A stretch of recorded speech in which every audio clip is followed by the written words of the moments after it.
দেশে থাকতে আমাদের বিভিন্ন ব্যস্ততার ফাঁকেও আমরা দেখা করেছিলাম বেশ কিছু বন্ধুবান্ধবদের সঙ্গে। আমরা যেদিন প্রথম কলকাতায় পৌঁছেছিলাম, আমাদের পৌঁছানোর খবর পেয়ে বেশ কিছু বন্ধুবান্ধব আমাদেরকে বলে রেখেছিল দেখা করার জন্য। তো আজকে আমাদের গন্তব্য হলো হাজব্যান্ডের এক বন্ধুর বাড়িতে। ওনারা আমাদের গাড়ি পাঠিয়ে দিয়েছিলেন যাওয়ার জন্য, আর ওনারা থাকেন আমাদের বাড়ির খুবই কাছাকাছি।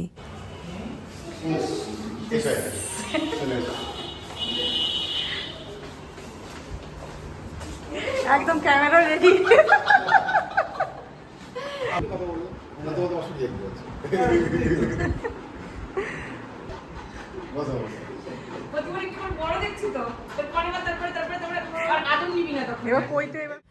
হাজব্যান্ডের সঙ্গে এই দাদার বন্ধুত্ব হচ্ছে সেই কলেজ থেকে। ব্যাচেলর ডিগ্রি, মাস্টার ডিগ্রি দুজনে একই কলেজ থেকেই করেছে। সেই থেকেই ওদের আলাপ, বন্ধুত্ব। তারপরে ওরা একই কোম্পানিও জয়েন করে। অনেক বছর একসঙ্গে কাজ করার পর হাজব্যান্ড কোম্পানি চেঞ্জ করে চলে যায় দুবাইতে। আর এখন এই দাদারা নতুন ফ্ল্যাট নিয়েছে, সেটাও আমাদের বাড়ির খুবই কাছাকাছি বলা যায়। এর আগে আমরা দুই পরিবার একসঙ্গে অন্ধ্রপ্রদেশেও কাটিয়েছি। এইসব কারণে আমরা একে অপরকে মজা করে বলি যে কেউ কারোর পিছু ছাড়বো না, ছায়ার মতন দুজন দুজনকে ধাওয়া করব। পুরো সোসাইটিটা আমরা একটু ঘুরে দেখলাম এদিক ওদিক করে, আর তার সঙ্গে একটু বৃষ্টিতেও ভিজলাম। এদিকে বাইরে ঝমঝম করে বৃষ্টি, আর তার সঙ্গে কাবাব আর বিরিয়ানি। কেমন লাগে বলুন তো?